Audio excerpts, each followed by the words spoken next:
Welcome back, Wastelanders. I am Wizard, and this is a Deathclaw. Not much of a Deathclaw if you ask me, but right behind that Deathclaw you can see the Red Rocket truck stop in Fallout 4. In today's video I'm going to show you how I turned this location into my very first player base in this playthrough, with heavy fortifications as well as a hidden bunker. This build took me much less time than my Sanctuary build, but I still transformed this into something that is almost unrecognizable. Inside is a 100% concrete construction fortified bunker built on the roof of the Red Rocket building, and the best feature of this bunker is the power armor deployment chute that is built to give me immediate access to the outside of this settlement build so that I can handle attacks like this. This is a short clip from a massive fight that you will see at the end of this video after the full tour, which I was thankfully able to include because this build was much more compact than Sanctuary. Now normally this is a peaceful location, and you can see that I've done extensive work to not only the inside of the settlement itself, but also to the outside. On the side of the settlement that faces Concord, I have built sort of a secondary fortification wall using some vehicles, along with reuse of the hedges that were existing. And along the side that faces Sanctuary is the main gate. And you can also catch a glimpse here of what I did to the area underneath of the awning of Red Rocket. And later on, I'm going to give you a full tour. So with all that said, and this preview out of the way, stick with me, and I'm going to show you exactly how I built this settlement and how you can replicate it for yourself. Most of you are probably here for the Red Rocket truck stop build because you've already seen my revived Sanctuary build. If you haven't yet, I welcome you to go check this out, as it took me over 120 hours to complete. The centerpiece of the build is the headquarters building for Fort Becker that stands as the starting point for the Minutemen's rebuilding efforts. I've also built a barcade that I call the Gilded Ghoul. Next to the market is also the custom general store for the Vault-Tec rep, as well as the custom clothing store for Anne Hargraves. Now there's plenty more to see here, so again, if you haven't checked this out, please go and do so. I guarantee you won't be disappointed. Now really quick, if you haven't joined my Discord yet, please do so. The link is here and in the description. And I've got a growing and very positive and helpful community, especially for those of you on consoles, as I am on PC and can only offer you so much help. Also, please consider supporting me on Patreon for $3 a month, where you can see all of my YouTube content ad-free. As always, thank you very much, and let's get on with the Red Rocket truck stop. Just like the state of Sanctuary when you first find it, Red Rocket is a mess, but it's not as broken down as Sanctuary by any means. There's really just some trash piles and things of that nature, but if we're going to turn it into this, first we need to do some cleanup. Using the scrap not quite everything mod, I can get rid of everything that I deem necessary without risking scrapping anything important. Here we go.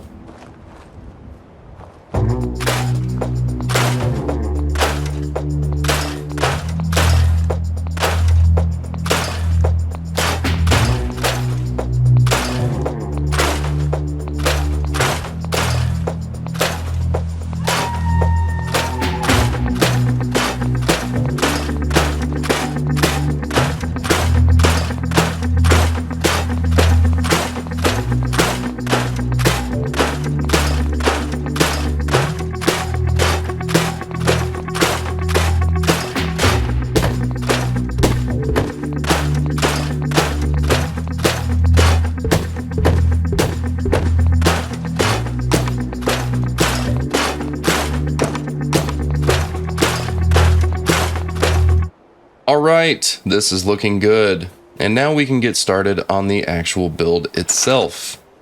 The starting point for this one is extremely important, as literally everything else is built off of this very first starting piece. So I'm going to spend some time showing you exactly how I got this lined up, and then we're going to move on to building everything else from this. So I start with a warehouse half floor. You can do a barn half floor too if you wish, but I lined it up right to the edge of the sidewalk here to get my alignment. Once you have that in place, the next step is to move this floor as close to the building as you possibly can.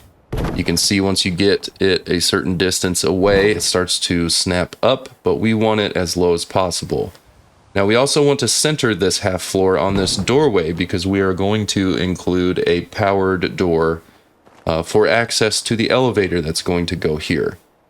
Once you have your floor in place, that is the next step, is to place a 3-floor elevator snapped onto that initial starting floor because we need to get up on the roof as soon as possible. So once you have that snapped there, the next step is to build a temporary access stair to get up onto the roof, because we don't have a generator yet to power that elevator, and it would be foolish to do so at this point anyway, because that elevator is actually going to move slightly, but not yet. Once you get up here, you want to snap floors such that you have one full floor unit away from the elevator itself, and then bring that down to the level of the roof of Red Rocket Truck Stop. Now, I want to say right now that I was building this from memory, so I do make a few adjustments and changes here along the way. But once you get up on the roof and you're at roof level with your floor pieces, as long as you don't change the angles of anything, this is what you need to do. The first thing is to find the center point of the roof, because you want everything to be centered up here. The lateral positioning from the elevator isn't important right now. We need to figure out the actual center to the roof. So I just placed those other half floors to make sure I can maintain my alignment lengthwise here. And I'm just going to move this floor such that it is centered on the roof and then check my alignment this way. I was happy with that, and just to double check, I'm going to place down a foundation pad of floors like this, and then use half floors on the outside to check the clipping to the Red Rocket sign's support structures here. Now I'm not exactly centered, but I was happy with this. Spend as much time as you want to getting this all perfectly centered. It can only help with your build. At this point I realized that I actually need to offset the full floors 1/2 of a unit so that the actual boundary between the two floors was centered on the roof. So we need a 3x2 full floor pad right here in the middle of the roof, just like this. Now once you have that done, we need to establish the new height for our elevator. So place a concrete wall, like so, and then I placed another one just to make sure there was no gap based on the width of the concrete wall there. Once you have that there, you can get rid of your temporary stair because it could potentially impact the positioning of the elevator itself. And we also need a half floor so that the elevator can snap to it, because it's going to go right here. Once you have that there, you then want to store the half floor and drop the elevator back down to ground level, like this. And that is where the elevator is actually going to live. Now, of course, I want to rebuild my roof access, and then you can get rid of your placement objects once the elevator is placed.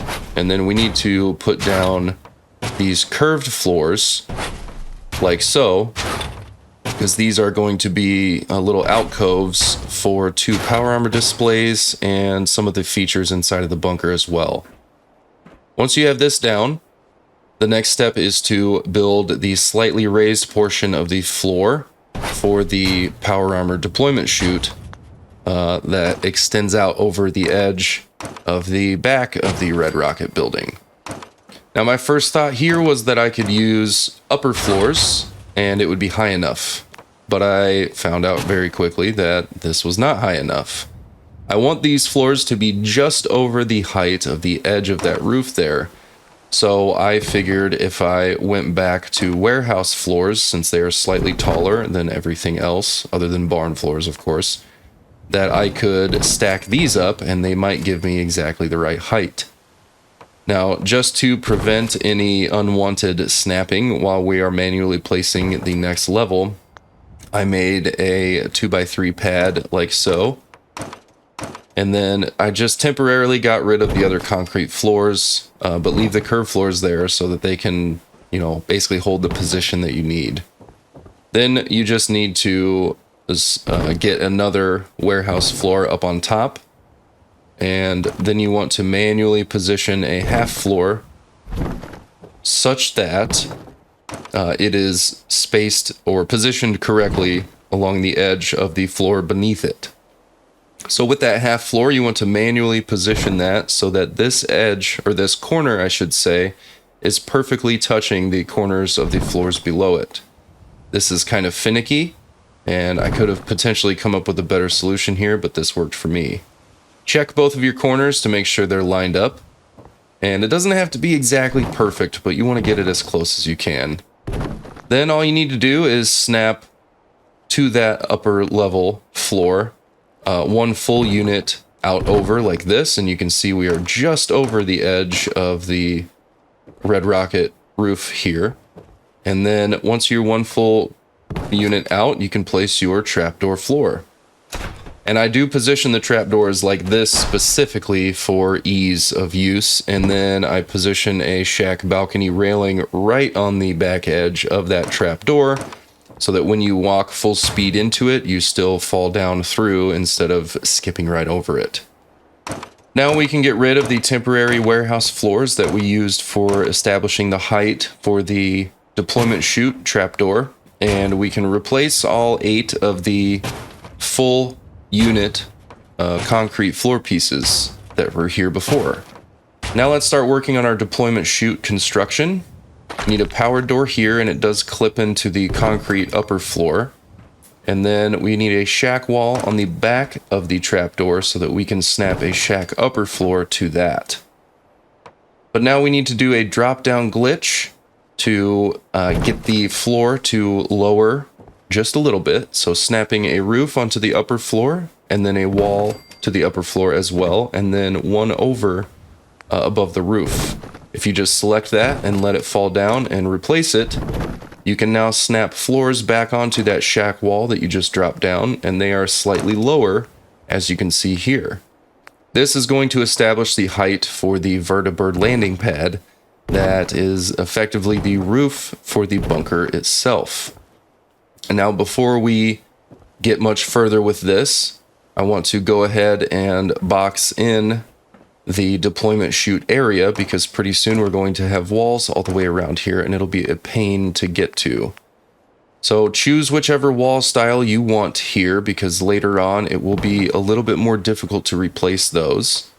And once you have that in position, you can go ahead and choose whichever style floor you like best for the vertibird landing pad itself.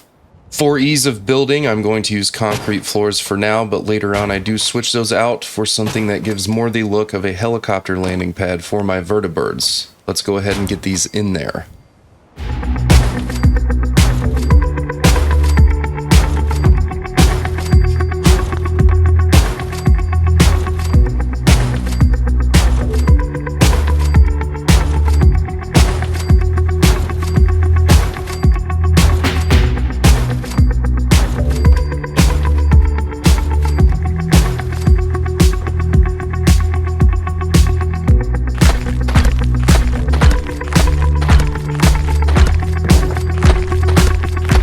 The walls here that I snapped in at lightning speed enclose the area where the generator is going to be housed, as well as the stairs to give us access to the bunker itself. But I realized that my foundation floors for the bunker were too low, and I should have just left them at the height of the warehouse floors that we used originally. That's alright though, because I can just snap that warehouse half floor up to the vertibird pad floors, and then snap the rest of the concrete walls up to match that. So that's all I'm doing here, is correcting the height of these concrete walls so that we can continue on with the build.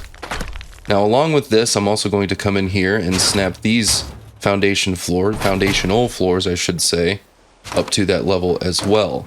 Now I want these to clip into the roof, so I went ahead and used the concrete floor uppers instead of the normal concrete floors. So I'm just going to replace all 8 of these with the concrete floor uppers.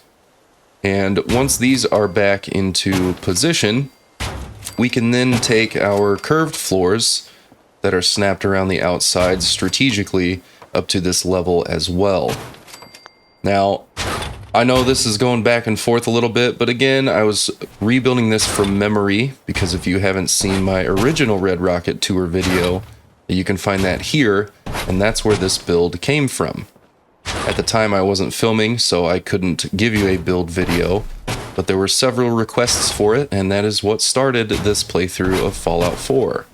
Now let's get the rest of the walls on the bunker, and then we can continue on.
So now we have our access stairs built and the generator placed in this area, and it needs a roof. Once I have the roof built, I will have completely boxed myself in, which means I need to run power to the concrete powered door that you see up here. This is also where I'm going to show you the wire glitch. And I am temporarily powering the door just so I can move in and out easily while I'm building, but eventually I will add delayed off switches to this door so that when I enter, the door will close right behind me. And I'm going to use that technique on several other doors throughout the settlement as well. So to do the wire glitch, to get wires through walls and floors and roofs all the same, you need to add your conduit on the initial side as well as the opposite side of the wall or floor you're trying to go through. Then you don't want to select the conduit to attach, you want to select the wire as close to that conduit as possible. Hit the Y button and you'll see sparks, and you want to go to the opposite side and hit your Y button again and then hit cancel. Now you can see that you can select that conduit, and thanks to place everywhere, it lets us move this around at our whim to position it exactly where we want it. Now that we have power passed through this wall, I can power this shack powered door that gives us access to the actual shack build that is going to not only shroud the bunker but be my main living space in the Red Rocket truck stop. So here I'm just going to start kind of enclosing the area around the elevator and adding floors to be the basis for the shack living space above the Red Rocket truck stop's awning. Some shack foundations there, but now we can start placing walls, and pretty quick we'll have this shack built. Let's do it.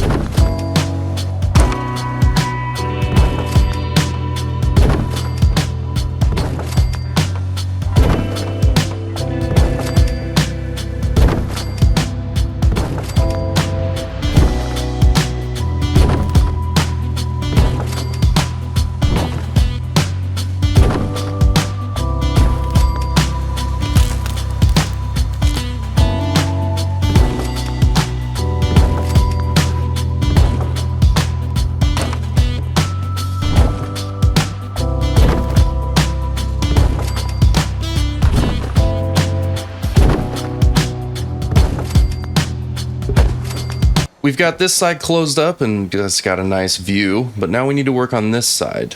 To get started on this though, I want to go out to the vertibird pad and start from that point. And what I want to do here is I actually need to shift the concrete wall over slightly, but of course, Abernathy Farm needs some help, so let's go hop in our power armor and give them a hand.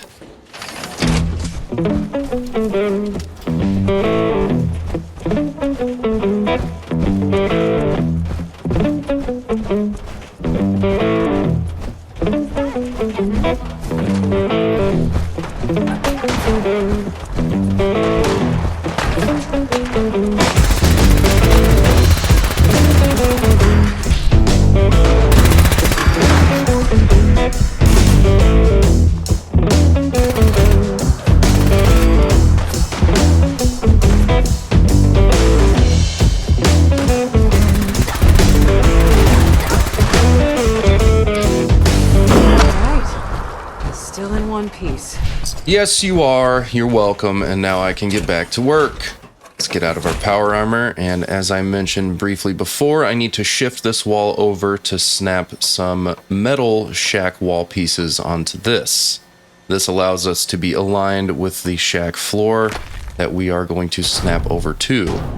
So now we can place that metal shack wall and then move our concrete wall back out to where it's supposed to be. And you can see I can still walk through this narrow little corridor. And once we have that in place, we can continue building.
And that is the main shack build completed, as well as the upper level. And now we need to provide access straight from the vertibird pad down to the roof of the Red Rocket building to shroud the lower level of the bunker. So I'm going to move this concrete wall so I can snap a barn half floor to the bunker's foundational floors, and everything will be in line as we work our way around to the power armor deployment chute. So now it's just a matter of snapping walls all the way around the lower level of the bunker.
I'm moving all these mutfruit trees up to the roof area here, as this is going to be where Curie conducts her experiments on mutfruit in order to improve the efficiency and effectiveness of the healing items that she is able to make. She is going to be my one permanent, quote, human, even though she's a synth at this point. I mean, we all get that, but either way, she's going to be my one permanent resident at this location. I have Ada here, but I haven't done the Mechanist quest line. And now that we have that moved, I can work on the elevator. So I'm going to start with a warehouse door, and we are going to shroud this in warehouse walls. The lowest level here is also going to be shrouded in concrete walls to give it that sort of reinforced look. And so we need to snap a power door right here to give us access to the elevator and have it be secure. Just like the bunker, we are going to power that with delayed off switches so that it closes right behind us anytime we pass through. On the second level of the elevator, I used the warehouse walls that include the glass for 2/3, and then on the third level, I used completely glass half walls so that this elevator has a nice view in 3 of the 4 directions as you go up and down it. I really like this as a feature for access to my home, as it is extremely secure and feels a little more upscale in a way, I guess. I mean, having a home with an elevator is kind of, you know, that's like upper class stuff right there, especially in the Commonwealth Wasteland. So now we need to pass power through the bunker walls again, this time just in the direction of the elevator. So I'm going to place my conduits wrapping around where I haven't already placed conduits, and this is the point where we're going to pass through. And just like I showed you before, you need a conduit on both sides. Then you need to select the wire itself as close to the conduit as possible that you want the wire to pass through to the other side from. So we're going to walk around here down to the outside of the bunker and snap this here and hit cancel. Now we can pass this wire through another wall, which is the shack wall shroud around the bunker, to get it to the elevator itself.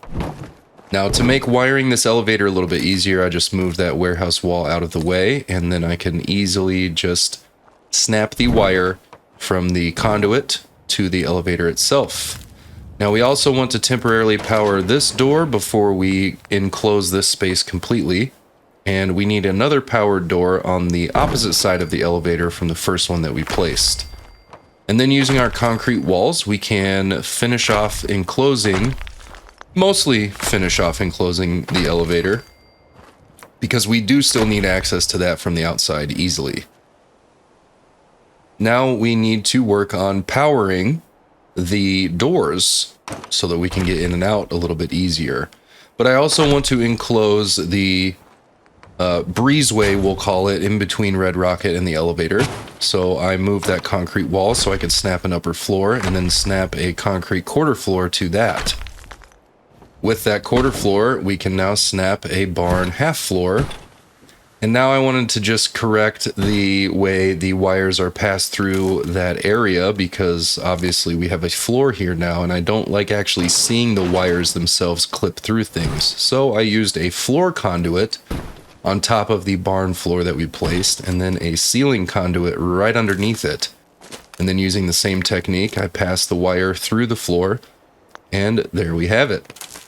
Now we can reattach our wires, but of course now we need to do the wire glitch because our walls are in the way. And even the powered door, since the conduit passes through the wall, we have to do a wire glitch as well. So I placed this conduit temporarily just to complete the wire glitch procedure. And so I go from the temporary straight to the door itself, and then from the door conduit to the ceiling conduit here. Now I can get rid of that one, and this gives me a wire to wire glitch to the elevator. And that is done. Now here's the first time I'm going to actually wire my delayed off switches, and I'm going to show you how I do this. place a delayed off switch on both sides of the door that I'm powering. And now we need to get this elevator out of our way and, of course, run back down to ground level so we can keep wiring. I need a conduit here so that it passes next to the elevator without clipping through it at any time. And then I need to get these walls out of the way again. It's just going to make it easier. I could have done this before, but hey, you know, again, building from memory. So we still have to do the wire glitch to get to this conduit, just like passing through a wall.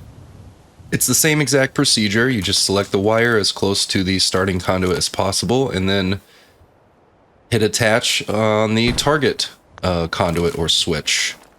Now in this case, I'm going straight from the delayed off switch to the conduit on the opposite side, and then powering that to the door, or attaching, I guess, wiring that to the door. And then here I'm going to pass through the wall to get dedicated power to the switch on the other side. And I always just move the conduit just to make sure I did get the wire through to the right place.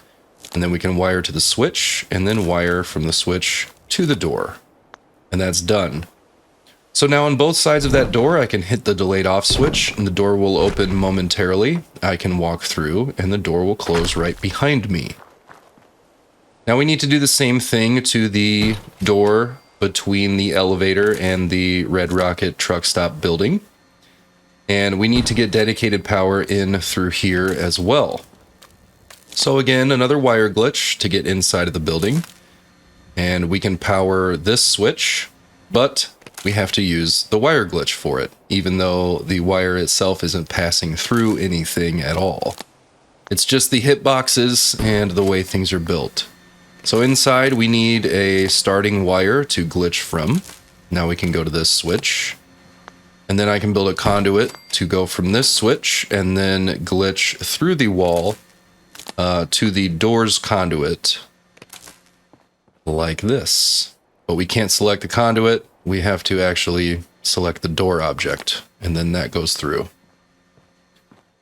And then same thing. We got to go from switch to door here, and we have to use the wire glitch again. Not a big deal, just select to attach to the door, and that's done. Now we can get rid of our temporary power here, and let's test the doors. So we select the off switch, the door opens and closes right behind us. That works on both sides. Let's bring the elevator down before we walk through. You know, I'm a little bit nervous about the safety of these elevators. And this door is functioning as intended as well. So let's close this back up, and this is complete for now. Eventually we'll get rid of the temporary access stair, but I am still using this for ease of building. Now the rooftop shack here on this corner felt a little bit unsupported, so I moved these walls so that I could snap on a shack floor and then a scaffolding floor to that, and then scaffolding frames to that scaffolding floor. This serves dual purpose as both visual support, but also a stand for a turret here. And now I'm going to build a few more of these features around the vertibird pad, and then we can move on to building the walls.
My initial thought for the perimeter walls was to use warehouse walls because they're a little bit taller than concrete or shack walls, and I decided against that just because I wanted to use the 45-degree angled concrete pieces at all four corners of the perimeter wall.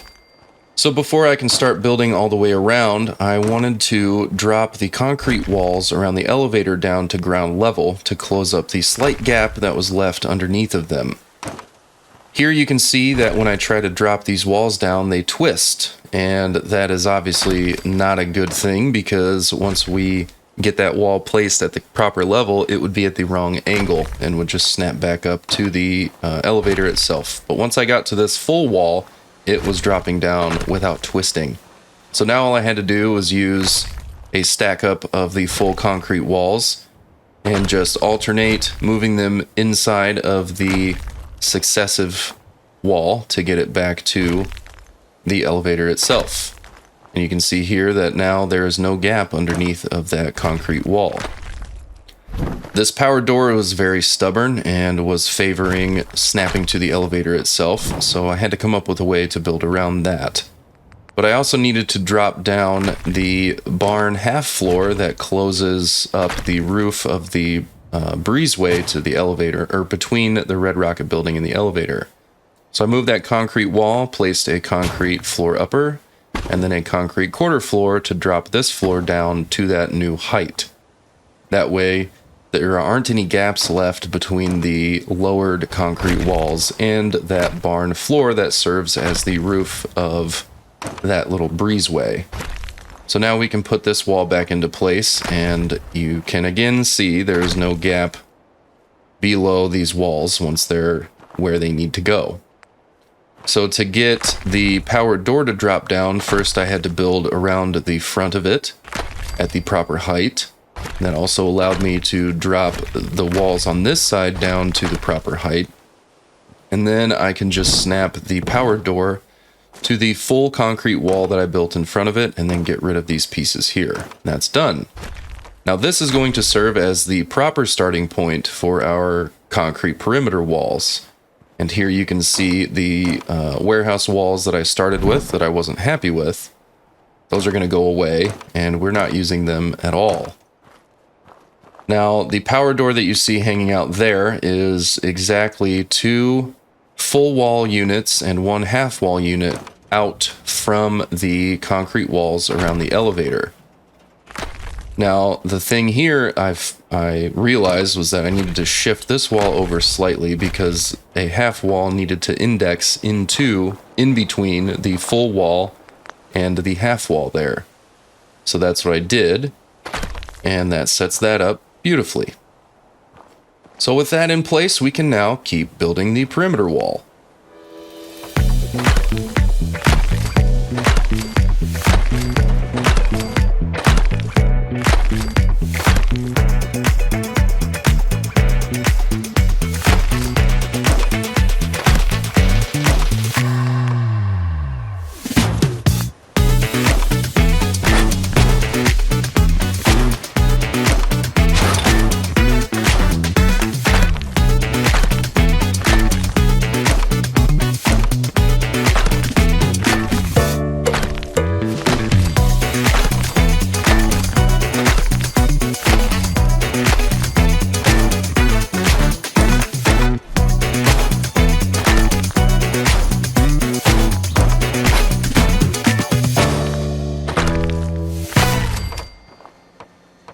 On the other side of Red Rocket, the ground is nice and level, but over here there are some subtle elevation changes in the ground. So after placing some of the concrete walls, I figured out where the lowest point was, snapped on a floor, then got rid of the concrete walls so that I could let the floor drop down to the lower height here.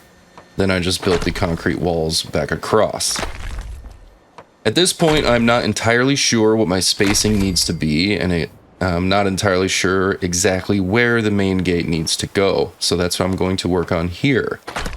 I decided to get rid of one of those full walls that you just saw me highlight over there, and part of the reason for that is because we have a slight overlap between these two walls, or I should say the two sides of the walls, because of this index that I had here.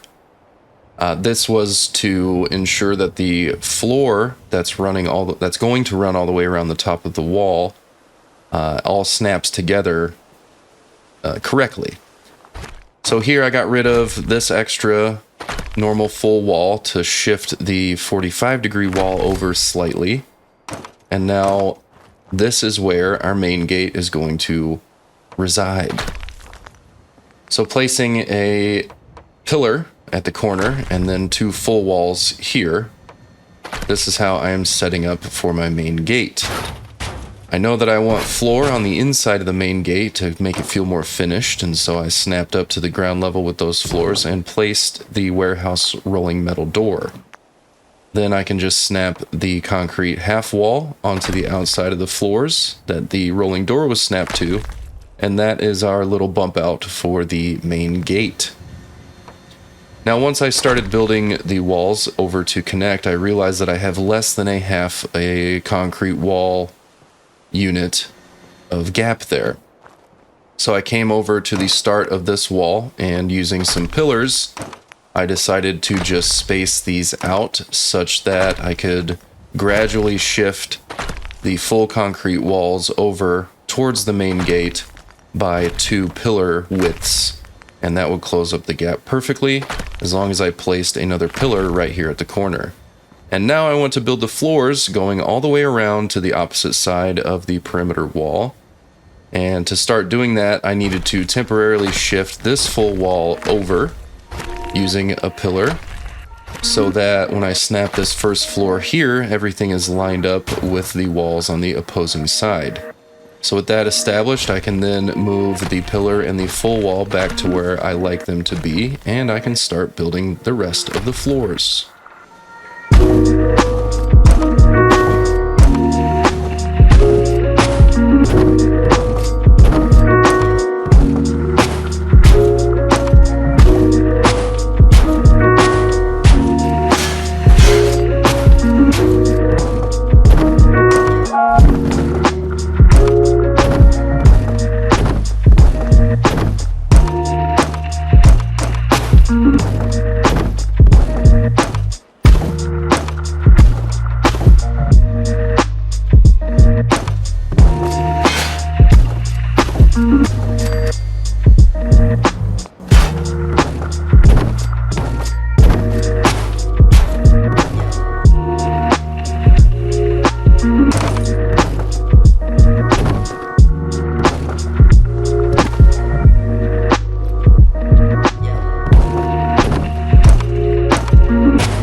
Those 3 little shacks are there for my provisioners that are going to Sanctuary and Starlight and Abernathy Farm. But at this point, I want to wire the siren for the main gate so that when there's an attack and this siren is sounded, that main gate closes and doesn't allow any attackers inside of the settlement. So we start by powering the attack siren, and then I need to run power down to the main gate from the siren along a separate power line. The reason for this is because this works by using an XOR logic gate, which transmits power if only one input has power going to it. So we're going to place that here on the inside left side of the main gate.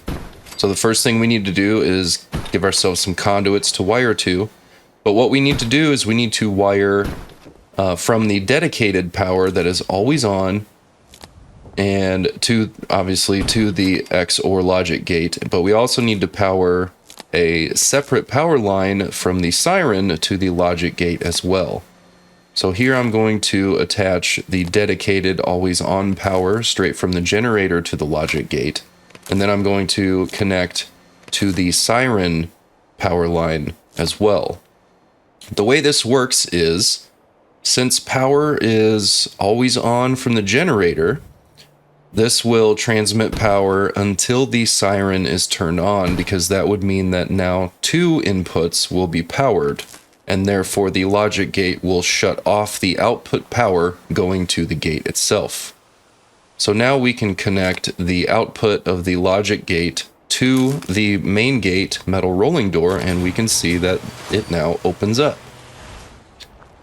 So let's test this out and go up top and turn on the siren. And let's jump down really quick, and we can just catch it closing.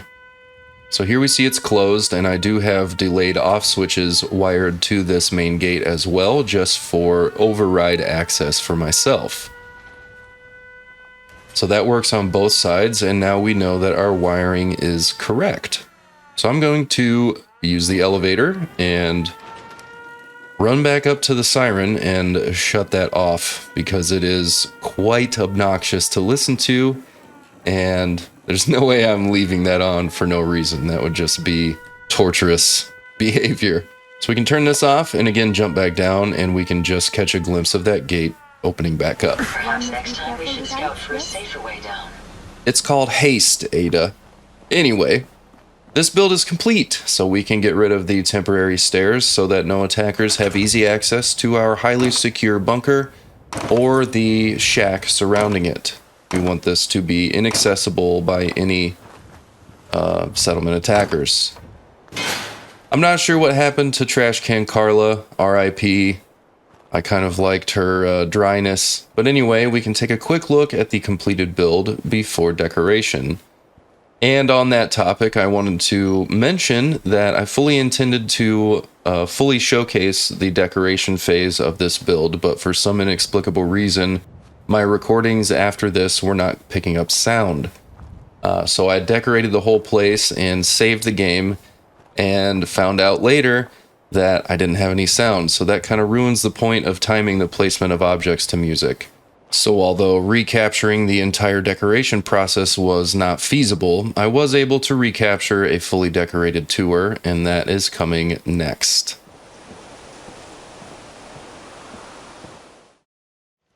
Since I was unable to show you every step of the decoration of my Red Rocket Truck Stop player home, here it is, fully complete. For the decoration, I used a combination of vanilla objects as well as the Homemaker mod, do-it-yourself, static object decorator, and creative clutter. On the outside, you can see I've used multiple vehicles to keep it within the style of the Red Rocket and hint at the fact that it was a pre-war cooling station. I got rid of all the cars that were here before so that I could place the ones that I wanted the most. You can also see the highly fortified exterior wall, and right in front of us here we can see the deployment chute disguised as hazardous material storage, just like I did in Sanctuary.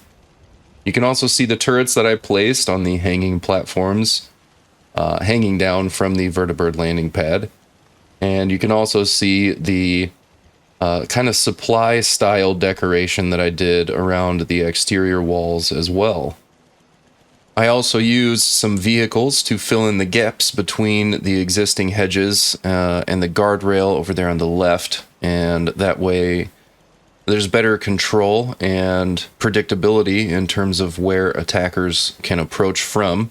I don't want them coming straight up that hill and having any cover that's useful for them.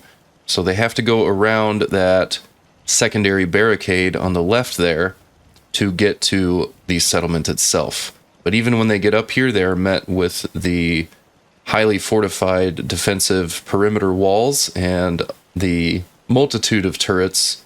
And this is a very defensible location and really handles attacks very, very well, as you will see after this tour. So now we can walk inside and I can start talking about my thought process for the individual areas of my Red Rocket truck stop. In here we can see the common area that I built for Minutemen patrols and for the provisioners that live here. Down to the right we see the entrance to the old Red Rocket truck stop shop area and the waiting area as well. And on the left are the provisioners' shacks that I built underneath the walkways around the perimeter walls. This first provisioner shack is for the sanctuary provisioner that is based here, and I gave him an outside seating area because this is basically the smallest shack, and because it has that angled corner, it was tough to fit a lot in here. So I gave him a small kitchen, or at least a cooking area, and a dining area because I couldn't fit in the chem station that includes the sink. So this will have to do for this guy. Here's his modest bedroom. He's got some storage and a little nightstand. Got an extra pistol at the ready with an alarm clock to make sure he gets up in time to haul materials back and forth between Sanctuary and Red Rocket. Moving out of the first provisioner shack, we can take a look at the central area between the provisioner shacks. I thought it would be nice to add a cooking spit here with a small fire underneath of it. Because why not give them multiple options as far as what they are cooking. So for the second provisioner shack, this one is for the provisioner that is walking between Red Rocket and Starlight Drive-In. This provisioner has an even smaller kitchen because this is actually the smallest provisioner shack out of the three. It is exactly 2 full floor units in area. Here's his sleeping quarters, and this guy obviously enjoys some Bobrov's best moonshine and jet before he gets some rest. Now we can go back out into the central space underneath of the Red Rocket awning, and we can check out the third provisioner shack. This one is the largest and is nearly 3 full floor units in area, so I was able to fit a large couch along with a much larger kitchen that has a fridge and some counter space, as well as the chem station that includes the sink. A small dining table with some nice decorations on there, a pistol and a radio and some other bits and bobs. And in his bedroom, we can see that this provisioner enjoys some reading. He's got a small collection of books here on the dresser and plenty of space to store some personal belongings. So now we can move back out of the third provisioner's shack and we can check out the common area in the basically between the old coolant pumps of Red Rocket. I really like how this turned out. It really looks like a spot for people to hang out around the fire and have some drinks and enjoy each other's company. I also threw in some cigarette vending machines, and over here we have a little outdoor cooking area as well with a grill and another chem station with a sink and some additional seating. I also placed an armor workbench here. I just thought it fit into that space really well. A couple of vending machines, and we also have our purified water ground pump there in the corner. Now, Curie and those 3 provisioners and Ada are the only occupants of my Red Rocket truck stop. The reason that I sent my provisioners from here to the other settlements is because the settlements around Red Rocket are the ones that I want to be high population. And here we can see Ada standing guard in her guard post, and I did give her some upgrades, as you can see. And she is a force to be reckoned with when the settlement gets attacked. Would you like me to Walking around the catwalk, we can check out the rest of the perimeter wall defenses up here. I've got 2 turrets and some spotlights out on the front to make sure enemies are illuminated and clearly visible. And now we can go down the stairs and check out the space kind of behind the shop, which I turned into a robot workshop. And over here we have a small gunsmithing and ammo crafting space and a small shooting range here. This is nothing like the shooting range at Sanctuary, but it does serve its purpose. Back here in this back corner, I placed all the old tires that were here at Red Rocket and a Pulaski preservation shelter. It's a great way to fill this space, and I just love this thing. And thanks to Place Everywhere, I was able to easily sink that down into the ground. A couple of vending machines as well, just for some drinks or whatever. And here, settlers can adjust their weapons and craft some ammo for themselves. Now I want to take a look at what is now the robot workshop inside of Red Rocket. And I did spend some time making some pretty fine decorations in here. Added some tools to the surfaces and some storage, as well as some objects that give it that sense of being a robot workshop, such as the Mr. Handy boxes in the corner over there. Here I added plenty of supplies and tools to give it that lived in and functional look. Wrenches and hammers and duct tape, plenty of chemicals, and I'm really pleased with that result. Here's the Mr. Handy boxes and a dolly and one of the existing jacks that was already in the shop there. Inside of the waiting area, I've added some decorations. The shelves on the wall there are from Do-It-Yourself, as are the items on the shelves. Turning left, I left the Edotronic on the wall. I really like those, and no reason to get rid of it. And these high-top tables were in Red Rocket to begin with, so I kept them in here and just moved them around. I was able to move them thanks to the Place Everywhere mod. And I threw some coffee mugs and ashtrays and magazines around these surfaces to really give it that, auto shop waiting area kind of look. On the countertop that was for the cashier in the Red Rocket truck stop, I added an espresso machine and a few other details, again, just to make it look more lived in. Back here, I decided to change this into a really nice lounge area. I couldn't really think of what else to do with this spot, and this just kind of made sense back here. It's a nice contrast to the rest of the simplicity of this area.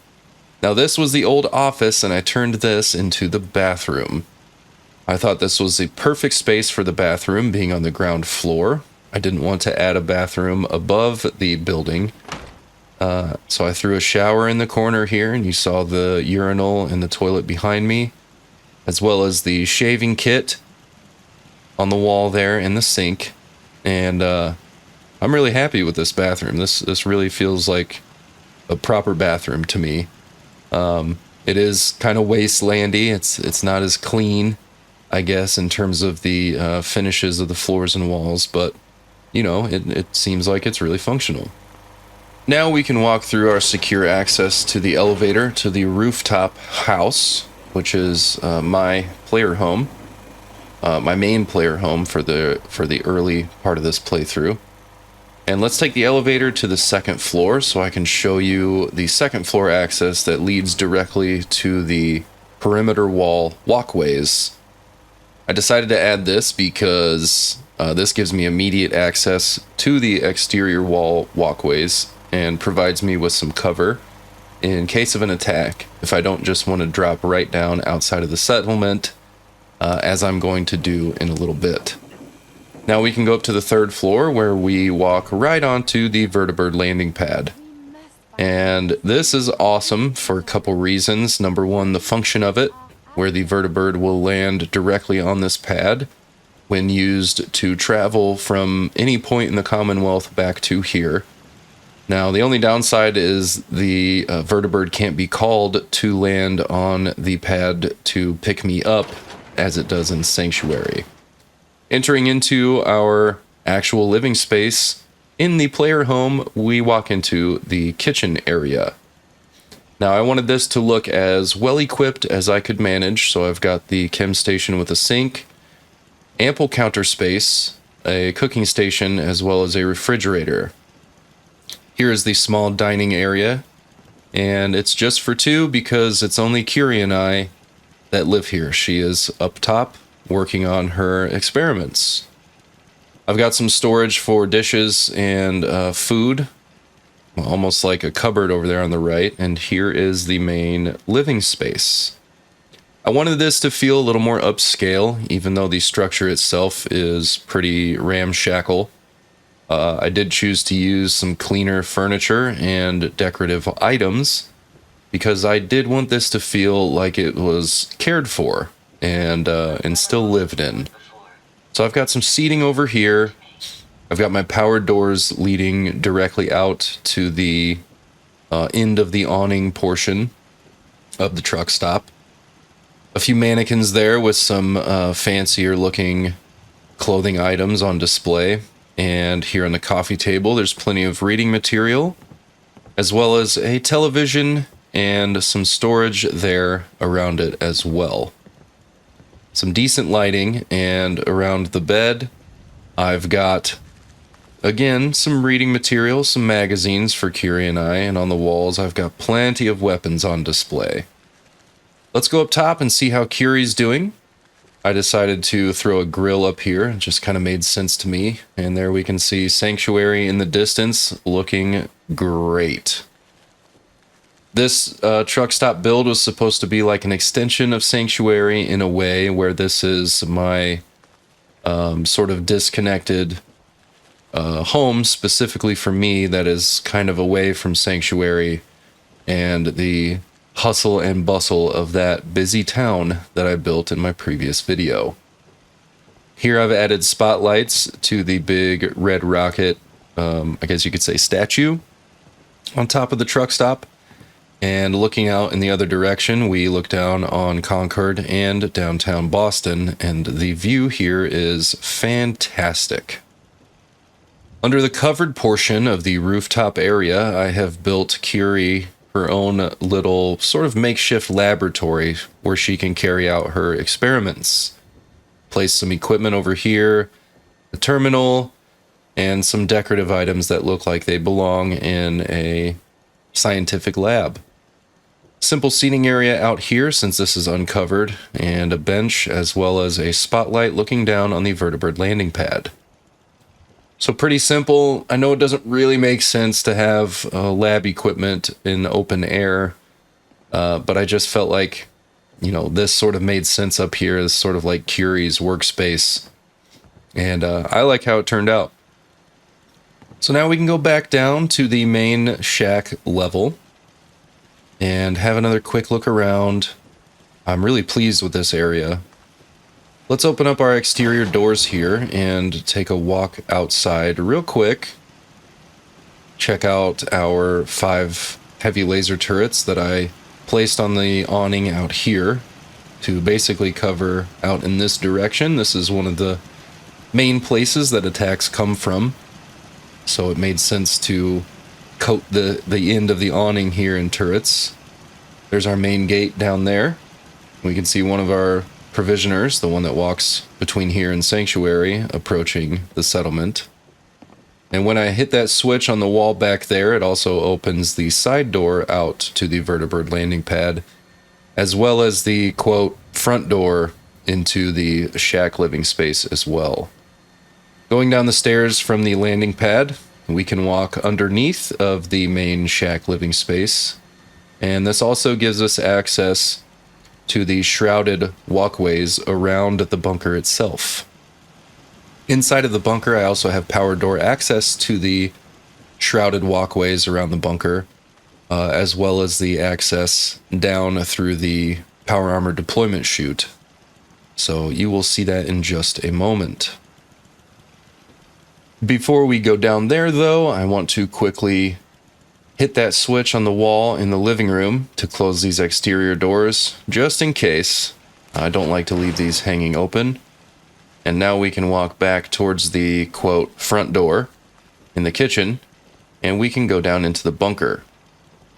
I am really happy with the result of this bunker, as it not only feels very well protected from attacks and the elements of the Commonwealth, but it's also very well decorated.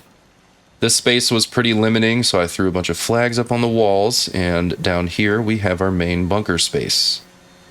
This is a very well-equipped workshop where I can make ammunition, I can craft weapons, I can even craft power armor pieces.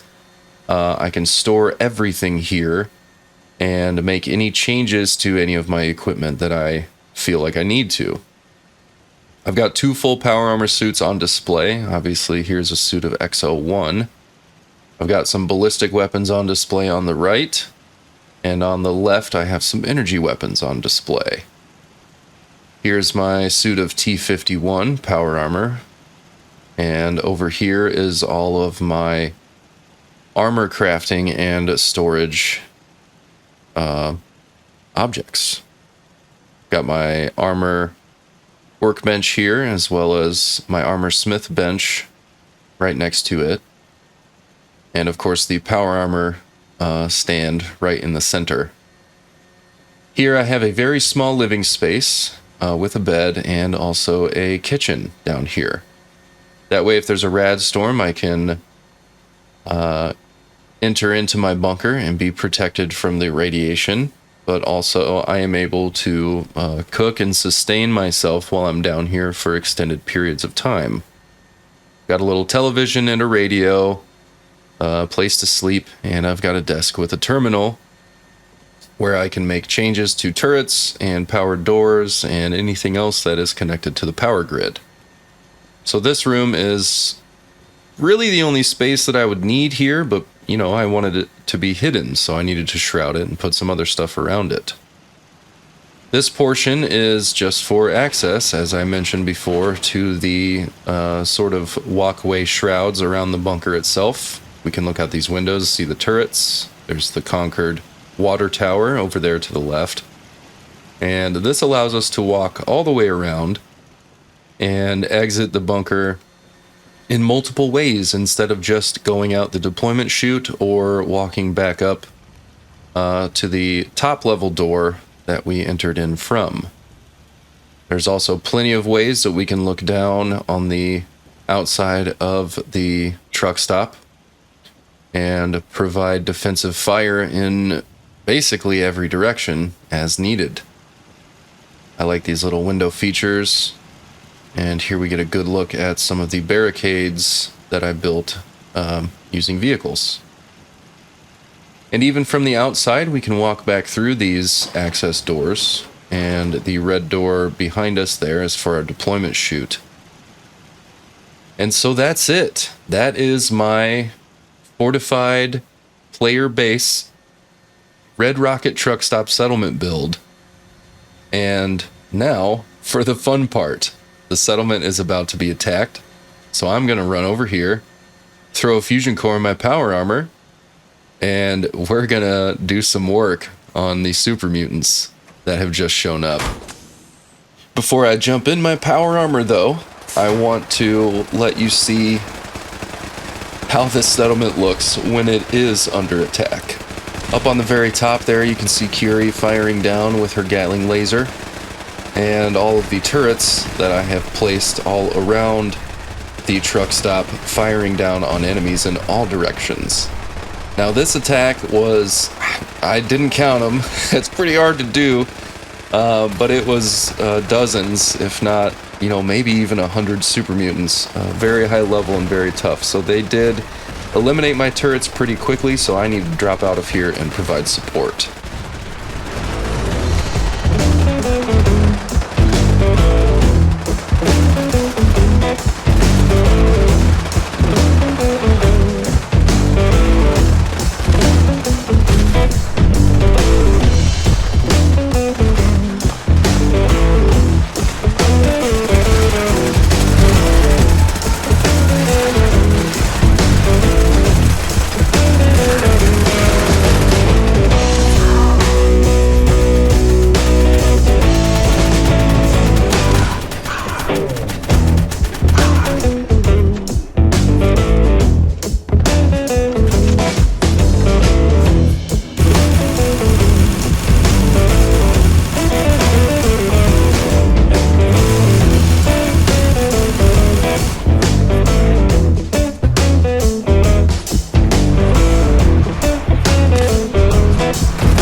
Super Mutants Thwarted. That was a hell of an attack, and attacks like that are made possible by the SKK Settlement Attack System. That is an excellent mod that I have been able to use to capture some really dramatic settlement attack sequences. So I'm very thankful for that. As always, a list of mods required for a build like this will be in the description, even if I didn't mention them throughout the build video. And check out the rest of the links in the description, as well as, of course, the Sanctuary build. And if you want to see version 1 of this settlement, also go and check out the old Red Rocket Truck Stop Tour video that I posted some time ago. What's next for me in Fallout 4? Well, as we walk by these piles of super mutant bodies that I left, I am heading towards Starlight Drive-In. So if you enjoyed this video, while you wait for me to build Starlight and release that video, you can obviously check out the Sanctuary video. And as I mentioned earlier on, please join my Discord and consider supporting me on Patreon. As always, thank you very much for watching, and I will see you in the next video.